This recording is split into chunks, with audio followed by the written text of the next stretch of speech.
This is another one of those videos I've had sat in my file since last May. I would love to show it in its entirety for you to draw your own conclusions, but I've realised it's banned on YouTube. I was going to just save it to my playlist, but obviously can't do that, it'll be removed immediately. So I'm going to do my own thing on it. I'm going to play the pertinent clips and narrate what the chap says, the Mickey chap, and then show you the official narrative and how it is different to her version. Can the official narrative be true? Can she be debunked? I don't think she can, but I'm going to show you anyway, so you can make your own minds up. Dr. Judy Mikovits has been called one of the most accomplished scientists of her generation. Her 1991 doctoral thesis revolutionized the treatment of HIV/AIDS. At the height of her career, Dr. M published a blockbuster article in the journal Science. The controversial article sent shockwaves through the scientific community as it revealed that the common use of animal and human fetal tissue were unleashing devastating plagues of chronic diseases. For exposing their deadly secrets, the minions of Big Pharma waged war on Dr. M, destroying her good name, her career, and her personal life.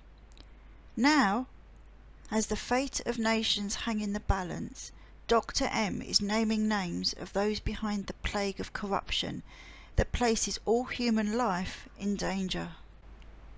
She made a discovery that conflicted with the agreed upon narrative, and for that they did everything within their powers to destroy her life. She was arrested and then put under a gag order. For 5 years, if I went on social media, if I said anything at all, they would find new evidence and put me back in jail. And so that I couldn't bring my 97 witnesses, which included the heads, Tony Fauci, Ian Lipkin, the heads of the public health and HHS, who would have had to testify. So you just heard her say she was given a gag order, and I needed to verify that. Was she given a gag order? And we're told to go to fact-checking websites, and that's exactly what I did. I went to Snopes, and this is what I found. I asked a very simple question: was Judy Mikovits given a gag order? And as you can see in the clip above, it returns nothing at all. Some people seeing that result might think, well, there's no information on Snopes, so it didn't happen, she wasn't given a gag order, but I don't think like that. I think this is a website, a fact-checking website that would do anything to discredit her even more. And if she'd lied about the gag order, they would have said, no, she wasn't. She wasn't banned from saying things because there was nothing to retell. And I believe them having nothing about this gag order indicates that she was indeed given one. If we don't stop this now, we can not only forget our republic and our freedom, but we can forget humanity, because we'll be killed by this agenda. So Anthony Fauci, My name is Dr. Tony Fauci. I'm the director. the man who is heading the pandemic task force, was involved in a cover-up. He directed the cover-up. And in fact, everybody else was paid off, and paid off big time. Millions of dollars in funding from Tony Fauci, Tony Fauci's organization, National Institute of Allergy and Infectious Disease. Without doubt, those are big claims, but I think I can prove that she's telling the truth. But in order to do so, I need to fill in a bit of the missing story, and that's the part regarding her research partner. In front of me, I've got the court papers regarding the incidents that happened in 2011, and I'll read it out to you. It says, in or around the summer of 2011, Dr. Mikovits discovered that one of the researchers at WPI, that was where she was working, Vincent Lombardi, had been using federally funded research materials for use in research for a for-profit entity owned by the Whittemores. That's where she was working. Dr. Mikovits informed Lombardi and the Whittemores about the perceived misappropriation of federal funds. Dr. Mikovits demanded that Lombardi cease the misappropriation of these resources and refused to provide these resources to him. Dr. Mikovits also co-authored a paper asserting that product of the Whittemores for-profit entity, VIPDX, it's now been renamed, was based on contaminated research. Shortly after reporting these problems, Mikovits was terminated on September the 29th, 2011, and that's the part of the story that we don't seem to hear about. We hear about her arrest, and because we hear so much about that, we presume that she was fired because of these missing laptops, files and other bits, and the slides with the patient's cells on. But she wasn't fired for that. She was fired because she brought to the attention that funds were being misused.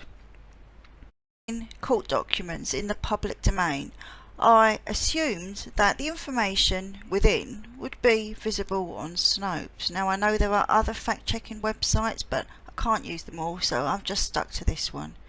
So I did a search to see if what they said about Vincent Lombardi using government funding for-profit entities, and I was quite surprised to see there was no entries. As you can see, my search returned nothing. Odd.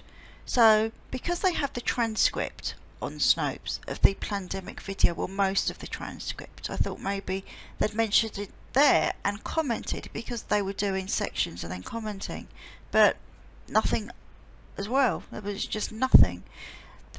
To me, that implies that Judy was telling the truth. If not, they would have taken the opportunity to slate her and say, we've got proof, this didn't happen, she just made it up. I don't know why she would make it up, but they could have slated her, and they didn't, which implies to me she was telling the truth. Why was Vincent Lombardi omitted from the Snopes search? I had a look round, and believe me, it took ages because this information isn't easy to find, but I did manage to dig up a couple of things about him. But Lombardi wasn't working at the same institute as Judy. He was working in the building next door. It was called VIP Diagnostics, VIPDX, and he wasn't working on the same project as her.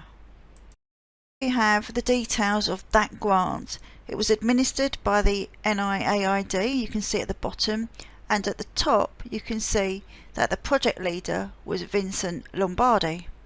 You probably noticed that the organisation the grant was sent to was Nevada Center for Biomedical Research. Now it's the same as the Whittemore Institute, it's just the not-for-profit section, it's the building next door.